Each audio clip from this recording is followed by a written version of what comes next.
Greetings, this is Gary, and I'm joining you right now to provide a bit of a warm-up of the topic we have for this week, the importance of prior knowledge, as it's introduced by the chapter in the Ambrose et al. Text. I've captured here a quote from a leading educational psychologist of the 20th century, David Ausubel, who very nicely summarized what most educational and cognitive psychologists have come to agree is a really critical thing for all educators to understand. And that is the most important single factor that influences what someone learns in a new learning experience is what they already know. In fact, in the late 1990s, the National Academy of Sciences gave a charge to a group of educational and cognitive psychologists to put together a compilation and synthesis of the most important things that all educators should know about the learning process. And in that volume, entitled How People Learn, they actually distilled things into three key principles. Ambrose and colleagues come up with 7, but this National Academy publication says really 3 things. Now, one of those things is this importance of prior knowledge, and particularly circumstances when the prior knowledge that has been locked away in memory is incorrect in some way, and how that influences subsequent learning. And if you're curious, the other 2 principles that figure highly in the How People Learn volume include the concept of metacognition, which we'll discuss a little later in the course, which is the ability to sort of keep track of knowing what you know and do not know, as well as the importance of learning topics deeply and organizing that knowledge for retrieval, which figures very prominently into our topic for next week. Our objectives in this module in this week really are just twofold. One is to really make sure that you're able to understand how prior knowledge can either enhance or impede new learning. And that'll be demonstrated and hopefully in how you address your 4R assignment this week by drawing on experiences from your own learning, or for those of you who had experience in training or teaching, to think about where you have seen the advantages and disadvantages of learner prior knowledge on the subject you're trying to teach them. And secondly is this issue of the fact that a lot of times the prior knowledge that a learner brings is incorrect. We need to know how to identify those misconceptions and correct them as a part of our new instruction.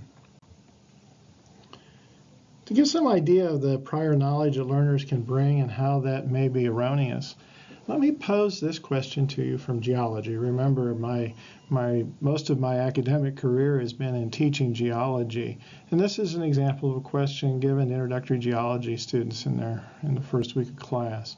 So take a moment and look at it and see which answer makes most sense to you.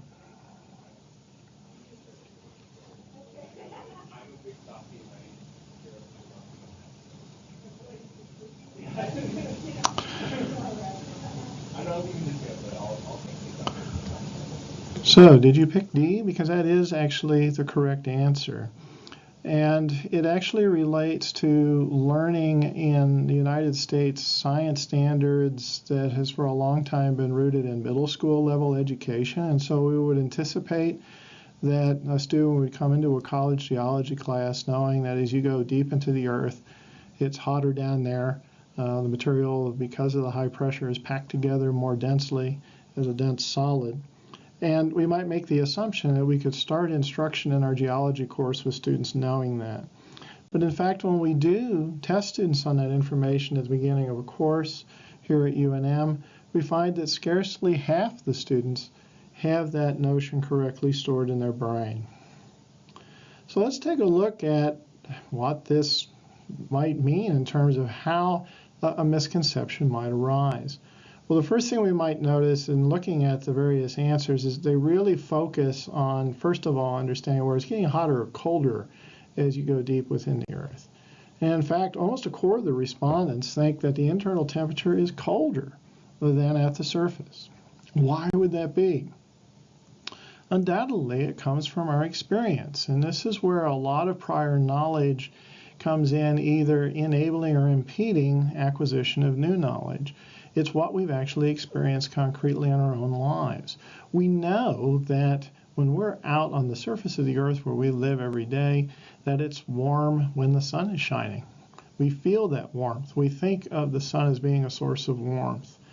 And therefore, if you go below the surface and you get away from that warming effect of the sun, it must get colder, right?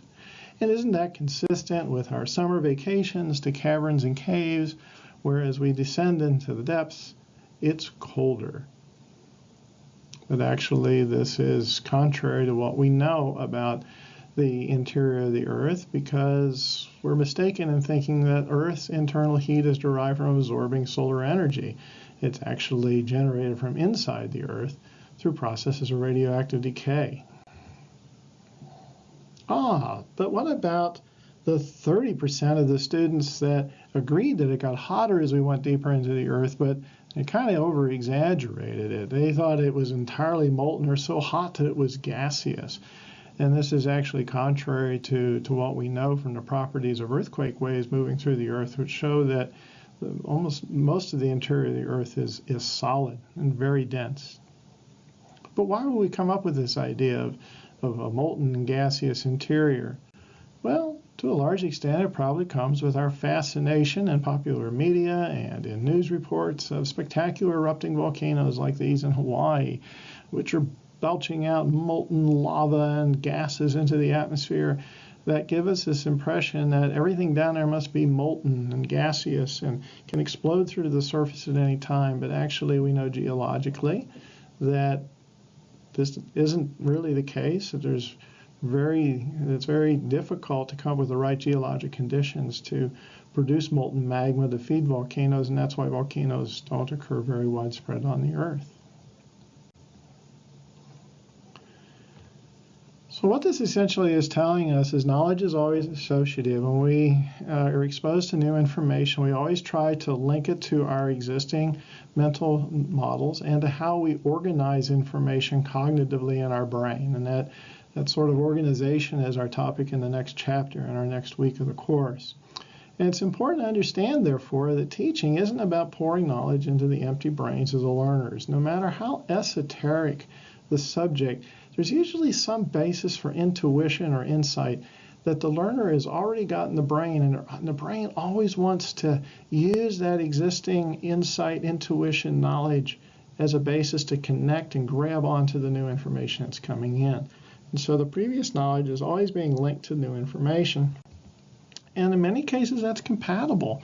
And when it really is compatible in a very positive way, then the brain assimilates that information, joins it with the old information, and there's an overall gain in conceptual understanding. But where it's incompatible, troublesome things happen. Sometimes the new information is just lost because the prior understanding is so deeply rooted into the brain that it's almost like the new incoming information just bounces off of it and the misconception persists. In other cases, there's an awkward accommodation that takes place to try to join the new information with old information because we just can't let it go. But that hybrid misconception is really no less possible or likely or acceptable than the original erroneous knowledge. So we really need a way to dislodge the previous information, to actually get the brain to throw it away and make a space to accommodate the new information. This conceptual change process is very difficult and really requires the learner to appreciate the conceptual conflict, the fact that there is this incompatibility between the new and previous knowledge, and to understand why, through a process that's sometimes referred to as direct refutation, that the previous knowledge just isn't correct, and we're going to have to make room to understand this idea in a different way. And if we don't do that direct refutation, set up that conceptual conflict, we can be pretty much assured that one of those other two illustrated options is going to take place. The misconception is going to persist in the learner, or be in a very ineffectively way combined with the prior knowledge. And so a lot of times in instruction, we just assume that because we present new information that the learner will automatically discard the old information and take on the new, but this, it turns out, almost never happens. And it leads to a problem that Mark Twain articulated very well, that it ain't what you don't know that gets you into trouble. It's what you know for sure that just ain't so. So let me show you an example of that actually comes from some psychology literature at the University of California at San Diego.